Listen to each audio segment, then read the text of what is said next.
She comes to me and goes, Miss Tina, can I ask a favor? And I said, sure. Can I stay longer than 5 o'clock? And I'm like, why? He'll say, what's going on? Well, I'm making progress, but I think I can do more. And I said, you do realize if you stay here long, you still have to wake up at 4 and go to work. He says, yeah, I'll be here.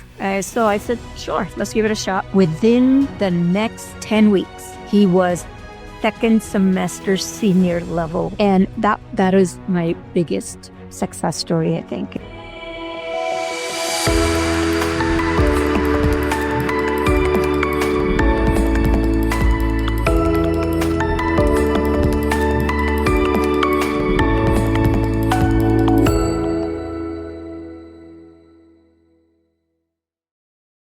Today, we're talking about leadership, innovation, and intergenerational Montessori, a conversation with Tina Patel.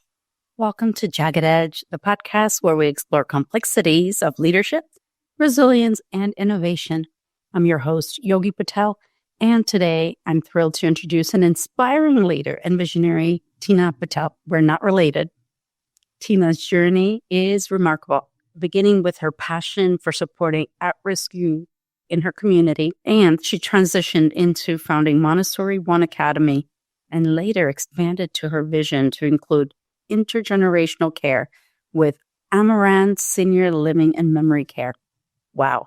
So you're talking about very young children to this aging population, and with over 2 decades of leadership experience, Tina combines creativity, compassion, and entrepreneurship to create transformative educational and community experiences for many.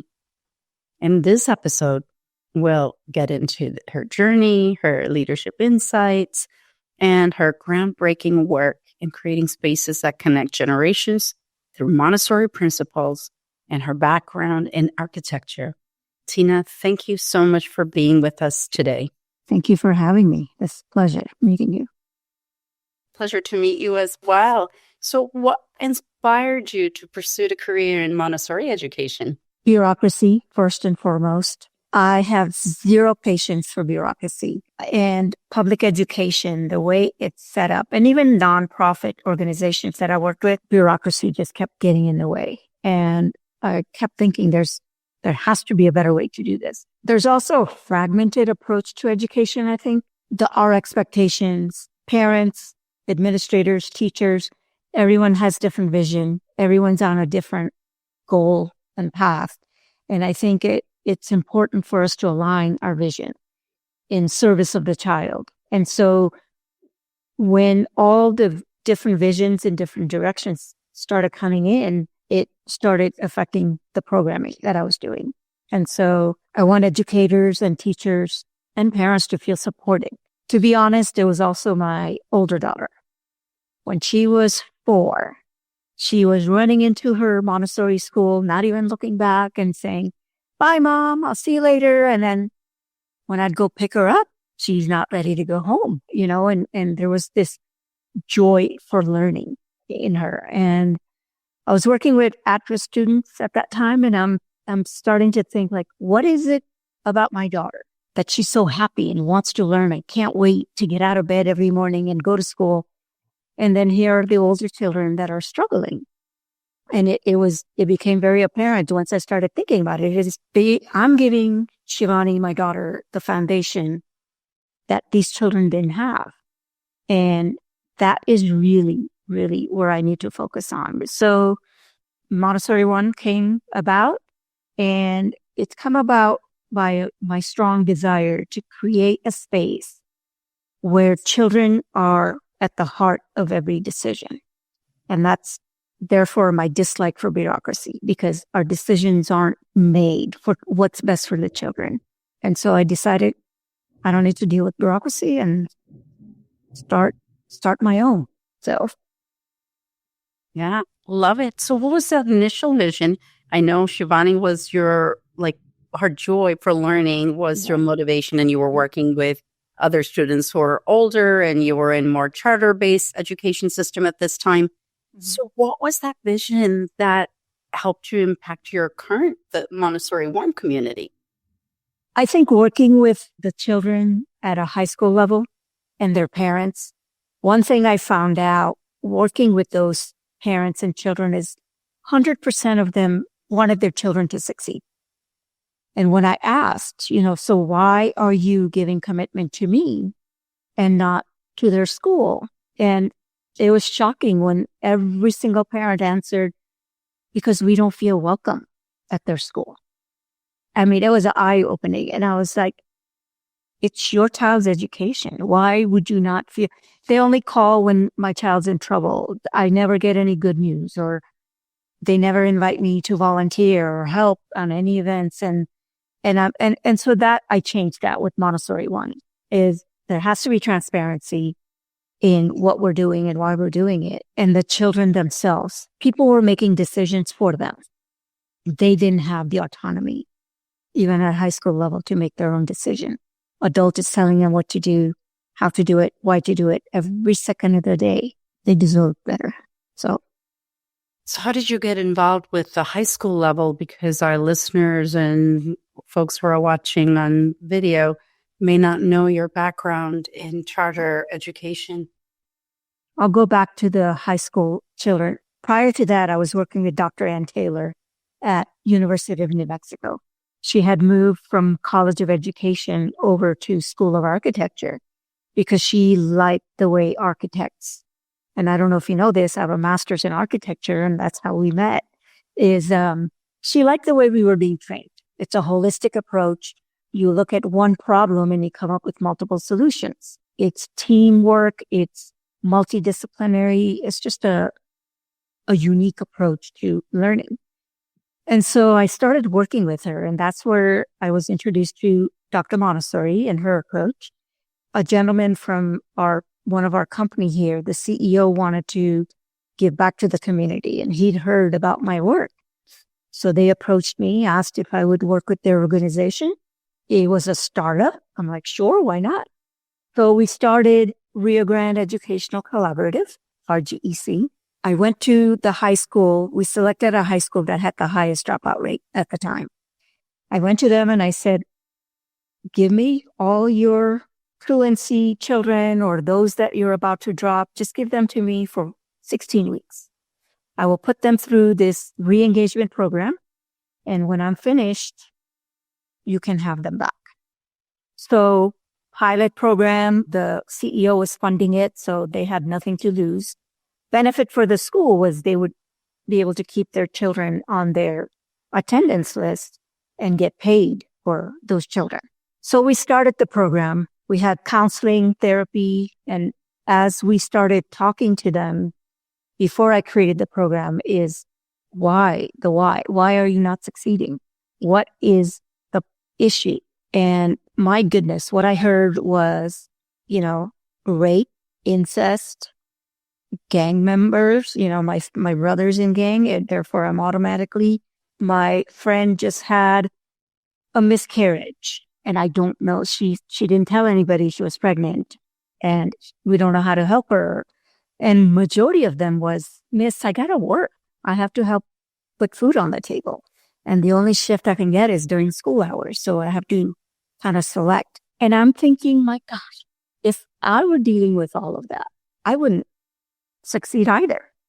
No one asked them the why. Why are you not coming to school? What can I help you with so that we can solve this problem and help you get back in?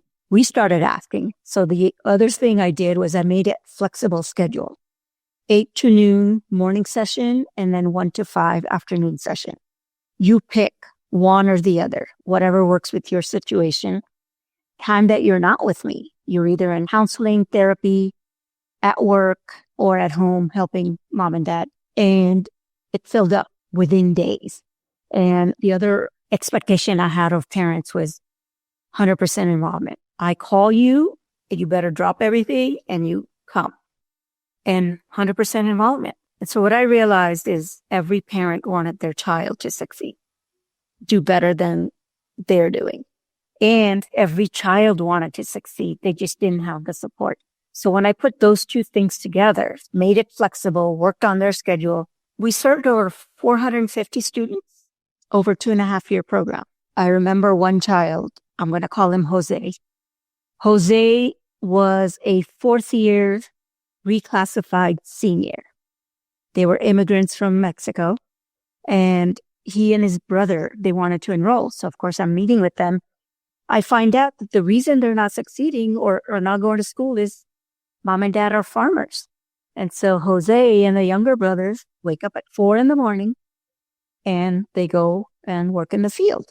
So I asked the parents, we can put him in the afternoon, but you have to let him go at 12 o'clock so he can make it here by 1. And mom is like, no, 12:30. And I'm looking at her like, woman, what? And she goes, first, he's going to have to shower because you don't want him stinky in the classroom. And then I'm like, fair.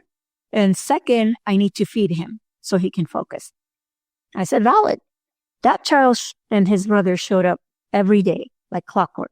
3 weeks into it, he comes to me and goes, Miss Tina, can I ask a favor? And I said, sure.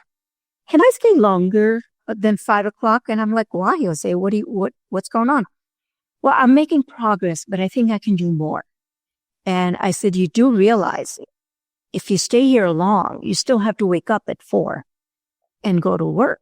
He says, yeah, I'll be here. So I said, sure, let's give it a shot.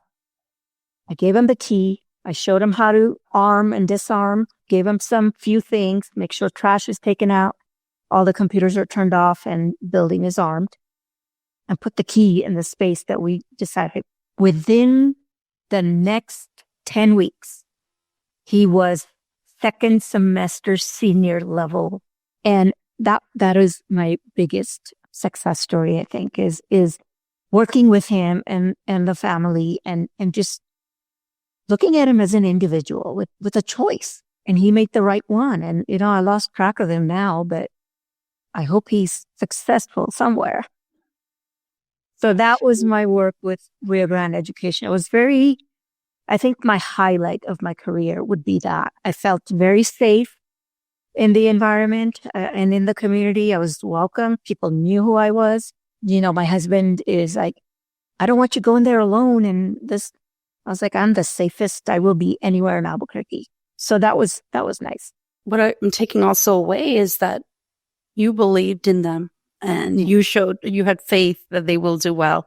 And when you spoke about the keys, you gave this Jose gentleman, here's the key. I trust you. Yes. And I gave him a responsibility that why would you not?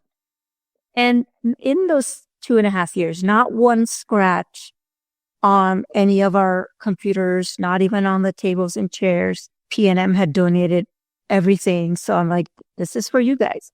You break it, we're going to lose use of it. I used to take my daughter when she was younger there because, startup mom, not having enough childcare or where I felt good enough to leave Shivani. And they would watch their language. And then if Shivani were cranky or getting fussy, they would come pick her up, walk around with her, and it was beautiful to watch. And it was lovely. It was a lovely, lovely period of my career. If I had to ever go back, that's where I would go back to. Yes, that's my sweet spot. I love working in communities where we can just let go of all of the extra fluff and pre-notion of what things should be, just allowing that natural growth process to happen. Absolutely. And they deserve the best. They deserve our respect. And I don't know why we don't give that to them. Any human. Well, they're human. My biggest peeve is people calling them kids. They're children. Or they have a name. Hey, kiddo, that's not it. That's not his name. It's a uphill battle with community, but I think if we do it right, it's possible. Thanks you for that inspiration. So anyone who's listening, if you really want to get involved, there are ways. There are a lot of corporations out there. They have sometimes the funding. Just approaching them, maybe the visions will meet and you too can make a difference in the community, in your local community. So Tina, now you are in this environment for a little while. Now you're inspired by Shivani's education. So what were some of the biggest challenges you faced as a school leader? Because you were the leader of this school. And how did these experiences then again shape your approach to leadership? I think the end story of the Rio Grande Educational Collaborative. I see that as my biggest success as well as my biggest failure. Here's why. So at the end of 2.5 years, my funding was running out. The CEO was retiring. I went to the public school superintendent, our district superintendent, and said, I need money, Joey. I saved you almost $3 million because you kept 450 students on your attendance. You got paid for that. I just want a portion of it because I'm really helping the children.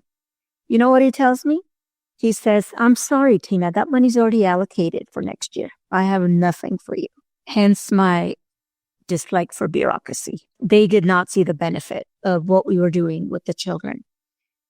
He's like, we can do what you're doing, but on our campus. And I walked out completely. Can I use bad words? I can't. I was very angry, and I walked out. And my colleague said, when you're done being angry, I have an idea. I'm like, I'm done being angry. Let's go. He's like, how would you like to keep these children? We'll serve the same children. We know it's working.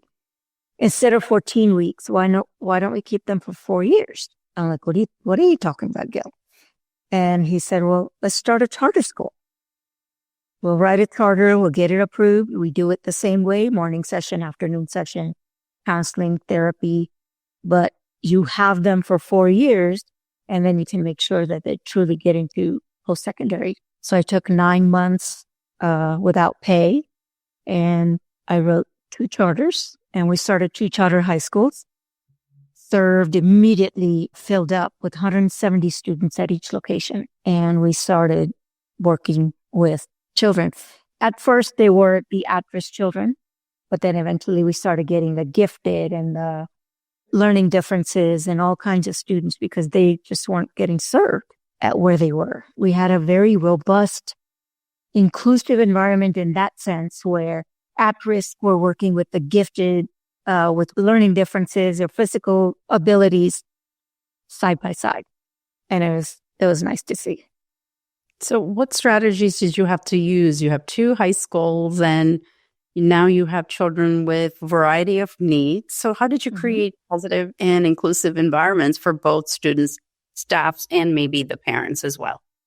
I think it's managing their expectations and staying true to the vision. Is we're committing to you, but in turn, you do also have to commit to us. Parents were just on board. They were, you call me anytime you have a concern or issue, and we'll be there. We can meet. So setting the expectations, staying true to the vision, I think, but just focusing on the children and hiring staff that truly wanted to make a difference with these children. That's, I was still in the nonprofit arena. There were longer hours. They were, board meetings and this and that. And then the board issue is a whole different issue by itself.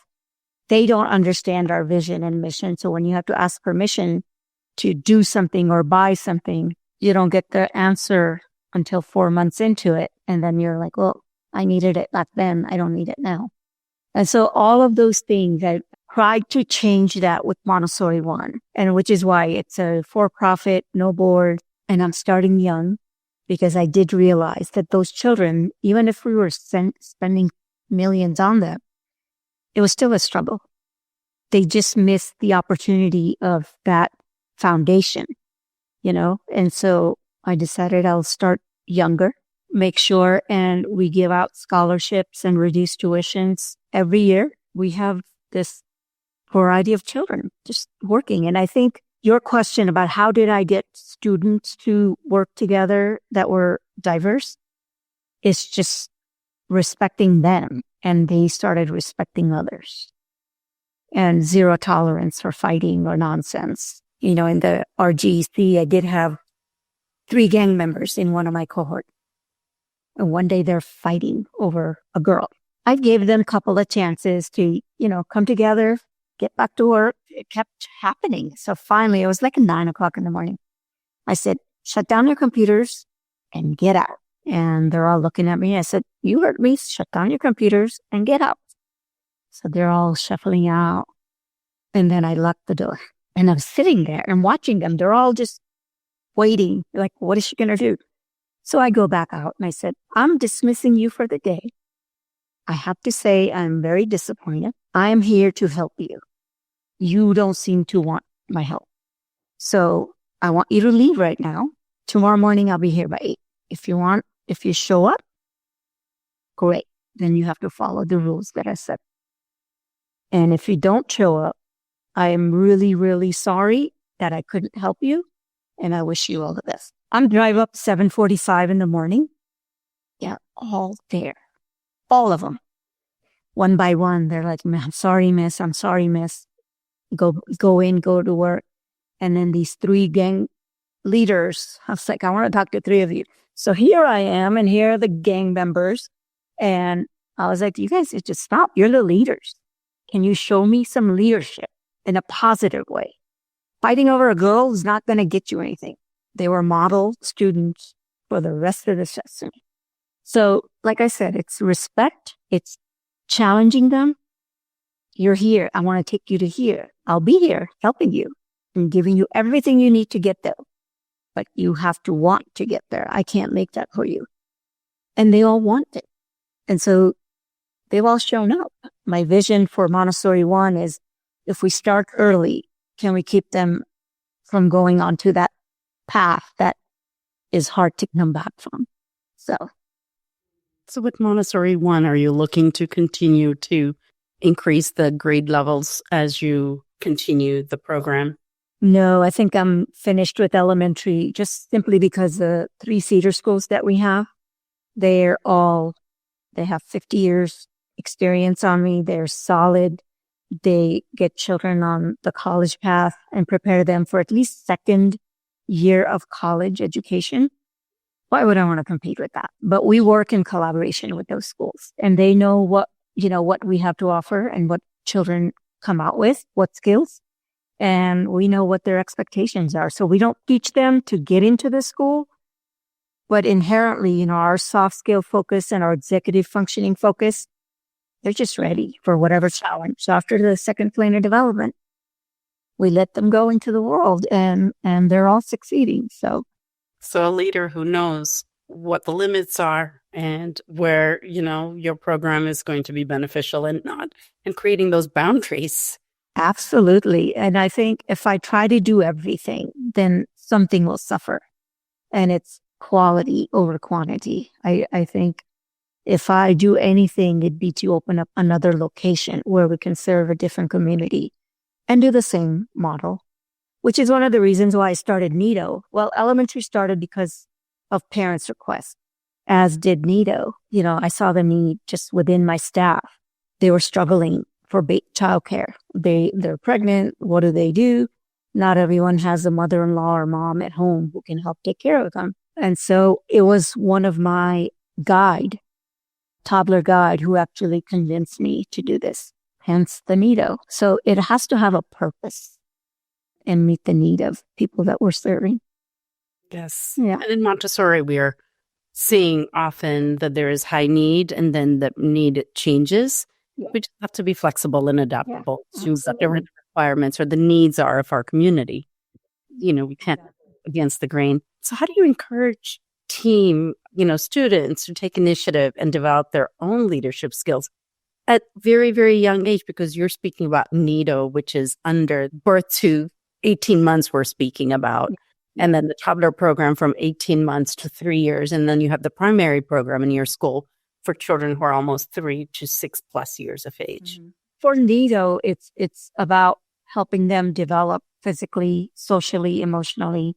And that's what we're doing, providing an environment where first new moms feel comfortable, because as a working mom, I remember what that was like, leaving your child with a stranger that you don't know, and then hoping the child's taken care of and learning. That was a big thing. Most of the child care centers that I looked at, there was just, we do arts and we do this and we do playtime and we do pretend play and all of this. And I'm like, but what is my child learning?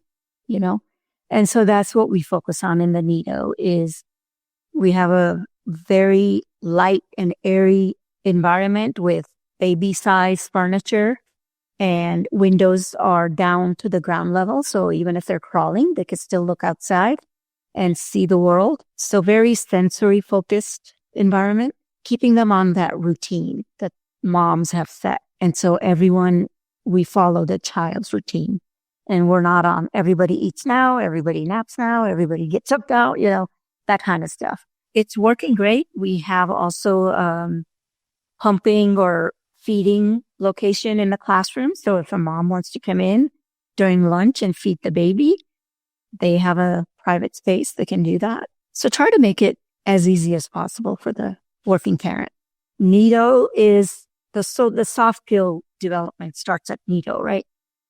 And independence. We have beds that are on the floor that I designed, and I had a local person make them for me.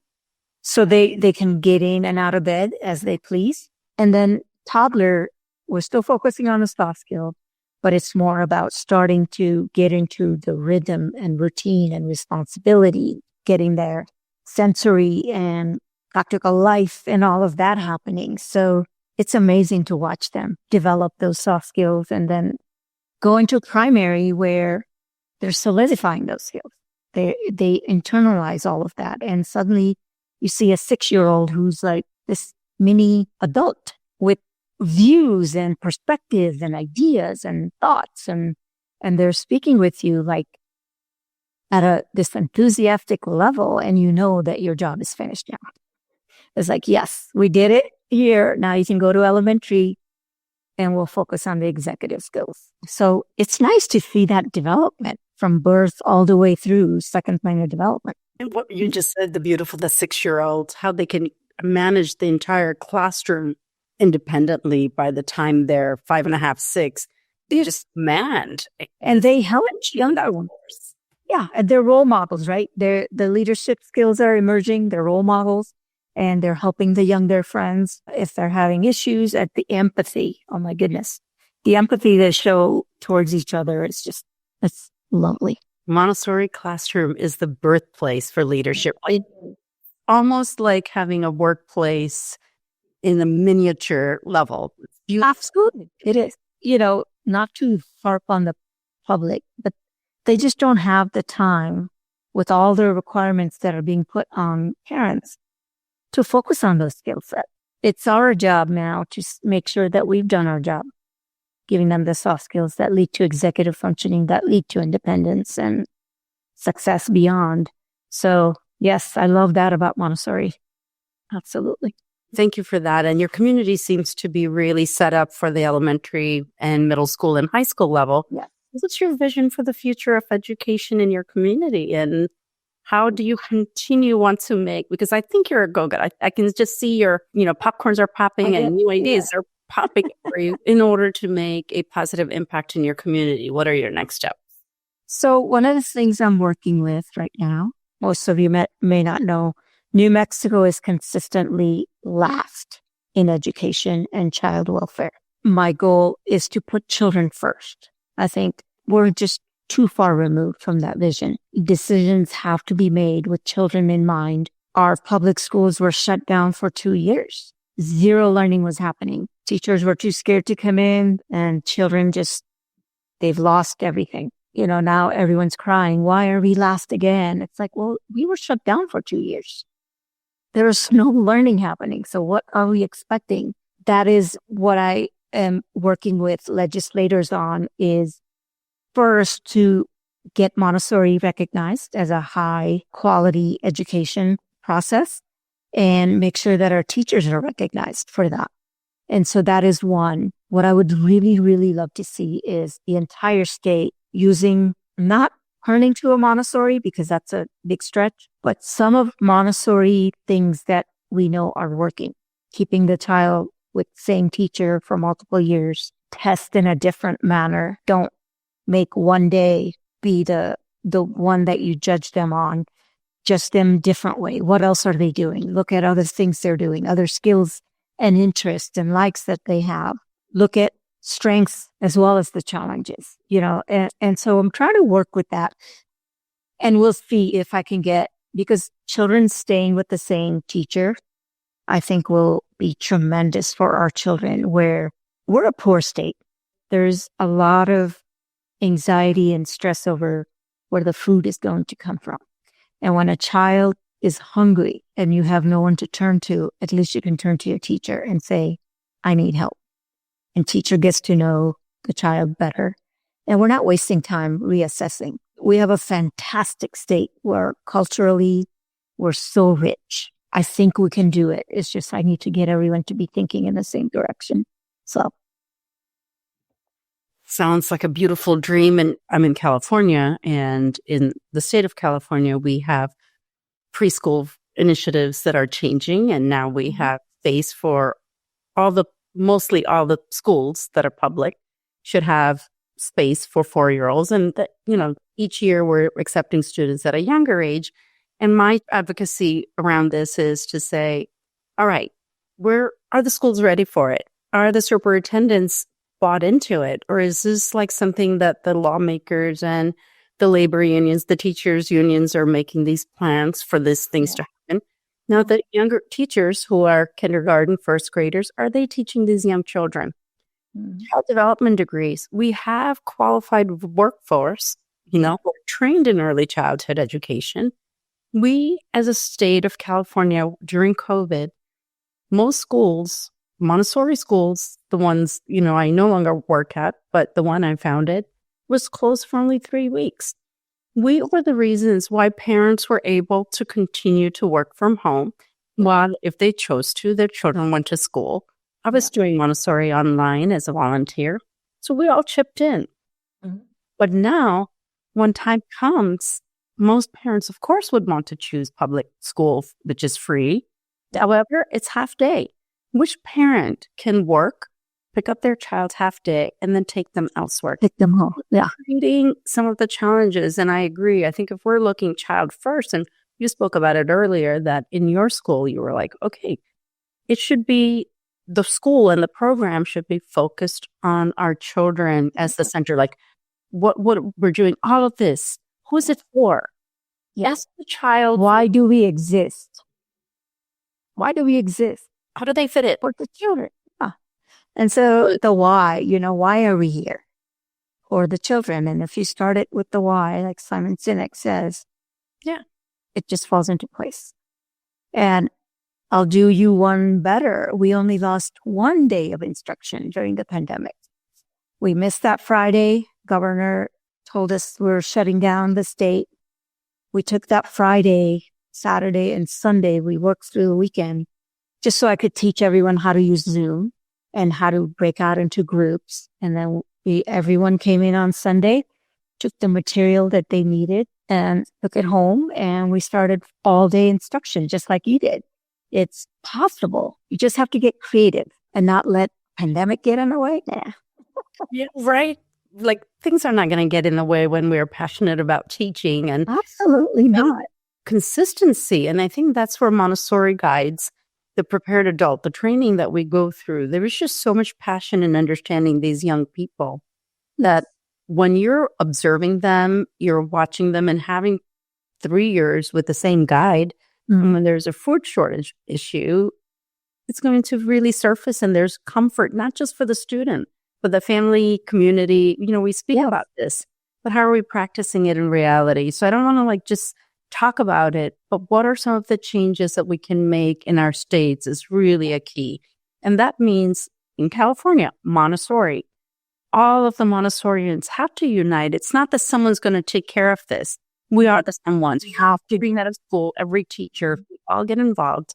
And yes, I agree, early childhood education, if they are child-led programs and if we have access to that information or that space, I think it's all about consistency. Children will feel sense of belonging, trauma, whatever. They have a safe space to go into. Imagine the change in terms of brain development so I can just get on my horse and keep riding. But me too. Yeah, there's a lot we can change. I think it's a matter of getting everyone, like I said earlier, in the same direction. Let's not go in, with the new government. We're changing it again and again and again. And it's like, can we just keep this consistency that in the goals, in the vision that we have for all of our children. And Sir Ken Robinson speaks about the education and the state of education and the exams, teaching to the test versus teaches for life. Yes. And I think that would be something beautiful for all of us to inspire towards. So anyone who's listening and you want to advocate, there are advocacy groups out there. I can put you in touch with them. And I think in Montessori environment too, we need to get over our fear of technology and embrace it, because this is the future for the children we're currently serving. You know, I understand before a certain age, 0 screen time. I'm wholeheartedly on that. And we encourage that with our parents. But elementary level, you know, and beyond, we know they're on computers as soon as they get home. Let's just make it so that it's not a bad thing to be doing. If we say, oh, no, you can't be, the more they're going to want to do. But if we give them the skills and tools to do it correctly, then we're teaching them in a positive way, and we'll be meeting their needs of whatever they need in the future. So. Absolutely. So operating a school, leaders sometimes isolated or things happen. We're the holder of all of it. Yeah. Foster collaboration with teachers and staff to enhance the learning experience for students. I think it's hiring. It starts with the hiring. I think we make it a point to hire people with non-teachable skills, which is the love of learning, love of children, patience. You know, those can't be taught. You either have that or you don't. That is where we start. We also hire people who have the desire to grow and learn, challenging themselves personally. And we show commitment to them. And in turn, they have to show commitment to the children, not even to me or to the school. It's the children that you're committing to. And so that's step one. And then providing a lot of opportunities for new things for them to learn and to grow, and seeing, you know, where is your interest? What are you good at that we can take you further in? You know, no one wants to, if I'm bad with technology, don't put me on this. No reason to.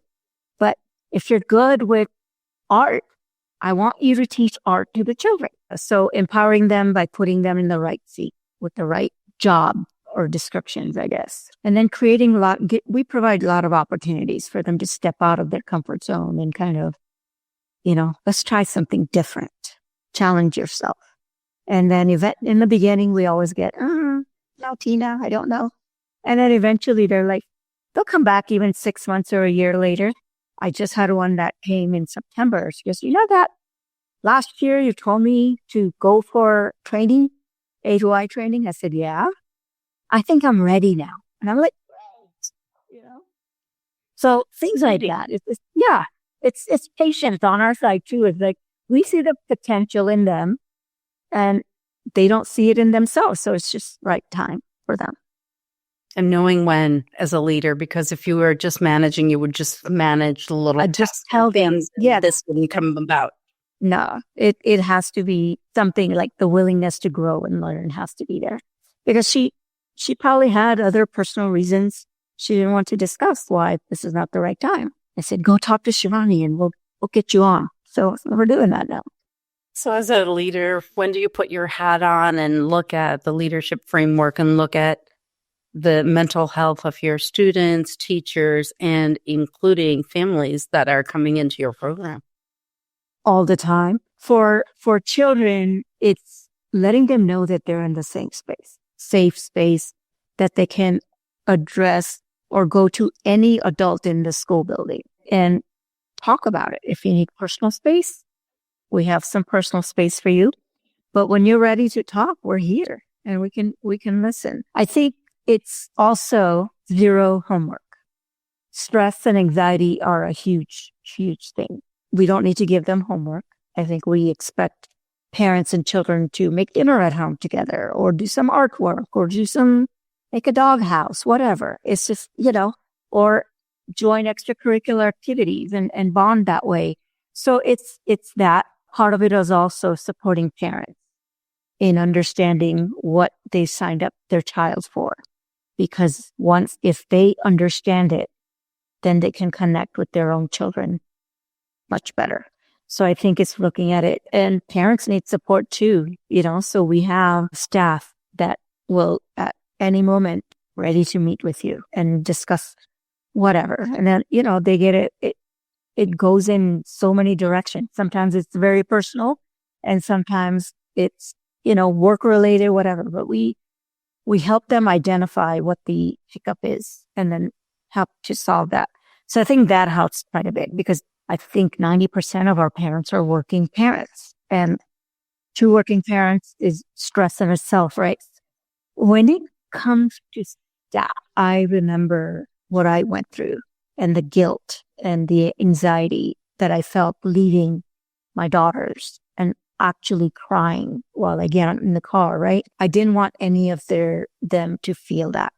I didn't spend enough time with my daughters. I was working, I was growing professionally, but we help them focus on the work-life balance as well, which is one of the reasons why Noorana came about is let's leave work at work. You can do everything you want to do or need to do while you're on job. You don't need to take it home. You don't need to work on the weekends.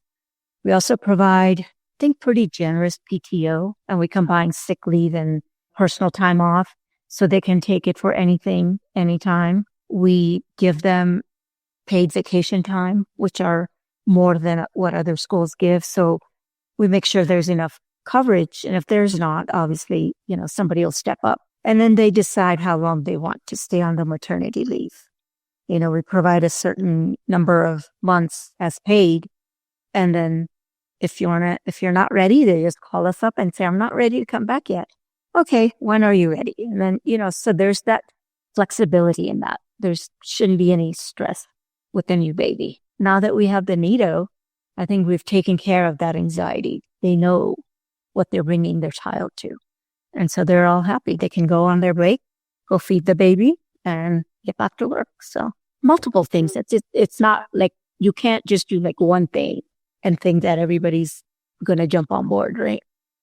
We've also started the school fully paid life insurance policies for all of my staff because I realize they're paycheck to paycheck. There's nothing they're leaving behind. And so it's a fully funded life insurance policy that's yours as long as you stay. We offer 401k and that they can take with them wherever they go if they decide not to stay. And more as we educate them more and more, they're starting to contribute. And so teaching them the financial responsibility, you can't do paycheck to paycheck when you're 60. Stress will always be there. So working on a multiple level, educating, being flexible. Truly being a guide. And that brings me to the question of memory care. Can you tell us a little bit about now we've talked about the high school, we've talked about the young age, and now talk about the golden ages. We ended up purchasing this land right next to the school. There was a business there that went bankrupt. And so we had to go qualify to be applying for the land. And there were 3 people. We went to the bankruptcy court. The person that was there alone, he saw who we were going against and he's like, no, I can't compete with you guys. So I'm out. And then we just happened to, again, patient on our bidding. We got the land. It was 3.5 acres.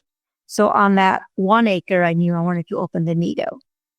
And then my brothers and I are thinking like, what do we do with the other?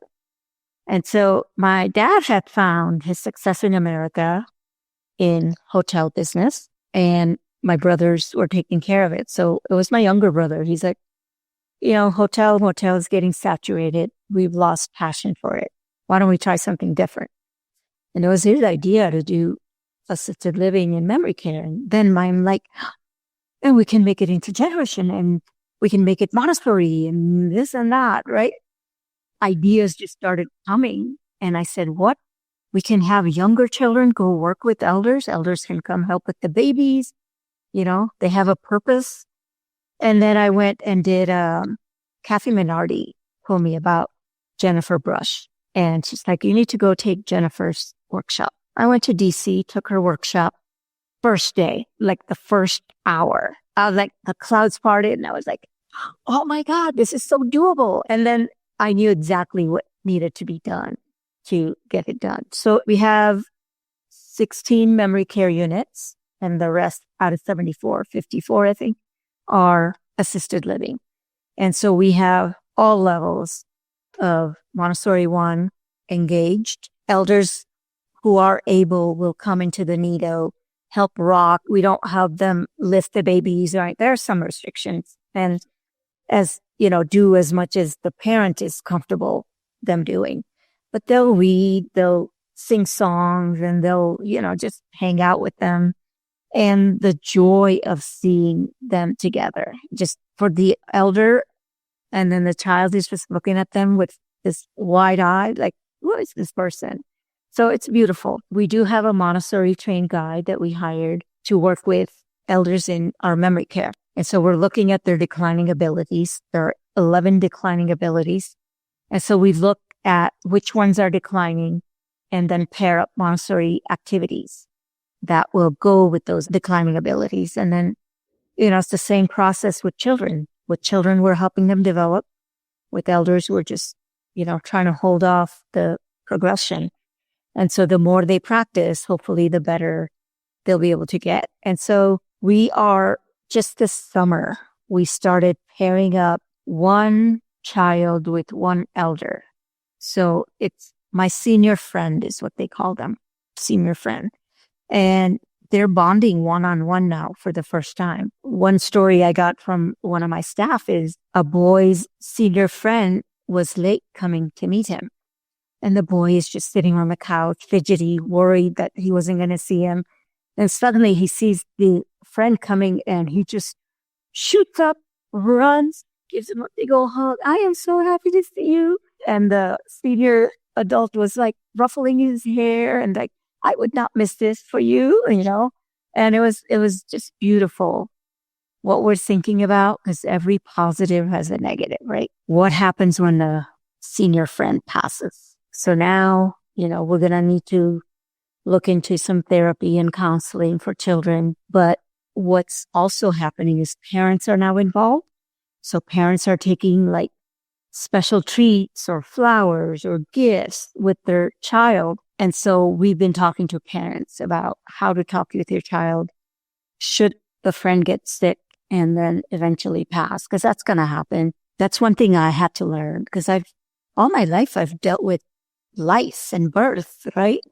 And now we're looking at the end of life, and that was a challenge. So for me, and so I can't imagine what it would feel like for a 4-year-old, So Tina, you've created a village, because we used to always talk about having grandparents and neighbors and aunts and uncles. And these children are literally, they would have experienced this in their family, their current families. They will still experience this as part of life, but also thinking about what and how. So it's not just going to happen and we're going to just now figure it out. You've got them. And it's a beautiful village. It's also changing the perspective of the child, right?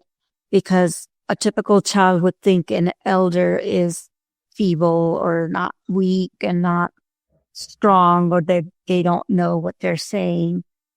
And we're changing that perception now to, hey, I can have fun with my senior friend and we can do things together. And then I'll see them just subconsciously like stroking them because the skin feels so soft. And the seniors are loving it. They have it's a more joyful environment now. Wow, you made my day. This is my thing, I was telling you earlier. Yeah. The supporting seniors, I really have always been drawn to the aging population, and I've always seen them. So I learned so much from them, and you want to contribute, and they now can continue to contribute. Yes. And it's our culture, right? Decline, that's a reality. It's going to happen to all of us. It's how we help them spend the final years of their life is what counts. We don't want them to be passive in front of TV all day long. That's not living. So now they do flower arranging, they do cooking, they're out in the garden gardening, they're doing all kinds of things together, playing with balls. And it's just making greeting cards or thank you cards together. So we have this big box. So anyone at Amarin, if they want to send a note to any one of their friends, they'll come and they'll pick out a card that they like, and that's what they're sending off. So a lot of activities are just getting them to get up out of bed and out of their room and doing things. So, and it's our culture. This is our culture. This is, we take care of our elders. We give them the respect and the reverence, and in turn, they're giving us their knowledge. And that's what I wanted to build with Amarin is we need to respect the elders. They're not just to be forgotten. I'm just inspired by the work that you're doing and excited. We're continuing to do this work because there are a lot of us seniors coming in that way. And we are every community has their own way of caring for their seniors. In some communities, you had the, parents lived all the way on the top and the grandparents were on the bottom. And as you age, you start to come downward. Take the top floor. So what do you do for self-care? Because I know you're giving out so much. I sketch. You want to see the sketch I'm doing? Yes, I would love to see the sketch. It's work in progress. An elephant. Oh, can you see it? That's a beautiful elephant. Thank you. And so it's detailed to it. Yeah. So that's what I do to get lost in my... And then I have 2 puppies that keep me busy. Don't have much time outside of that for myself. But, this brings me joy. The busier I am, the happier I am. And so staying busy just gives me that burst of energy, which I like to live in, because otherwise I'll be bored Tina eating bonbons every day and watching TV. Yes. That's right. This is better. Well, beautiful. I'm glad that, there's a big self-care routine, because the burnout rate in education or being a leader is really high because of all of these challenges that we spoke about. Thank you for being here. And I'd love to have a conversation with you again another day that speaks about how we ended up being here with this vision that we had. Something terrible turns into something great and vice versa. So that would be an amazing conversation for us to also have, because I think there is a norm in our world of how things should be. And sometimes they're just not that simple. Oh, no, nothing is that simple. But our life experiences make us who we are. And I think, I'd love to speak about that. That'd be wonderful. Yes, let's do that. And then let's talk about how are we using Montessori for seniors, which is another topic, because that's what I do in my training. Yes. And it's called Caring for Our Aging in Their Golden Years. And then we talk going from discouragement to encouragement and variety of things that we're doing. And I love that Montessori also has a beautiful way to just break things down and come up with a solution for every challenge. So it's a complete circle that we're serving. Tina, thank you so much for sharing your incredible and powerful insights with us today. Your commitment to innovation and connection to folks of young to aging. It's been very inspiring and a reminder of how leadership and creative can transform lives across the different generations and planes. You've created an amazing community. And to our listeners, thank you for tuning in to Jagged Edge. And if you found valuable insight in today's conversation, please subscribe, share, and leave a review. You can find Jagged Edge on YouTube, Apple Podcasts, Spotify, and other platforms. This was lovely. Thank you. Until next time, I'm Yogi Patel. Stay curious, stay resilient, and keep learning and leading from your heart.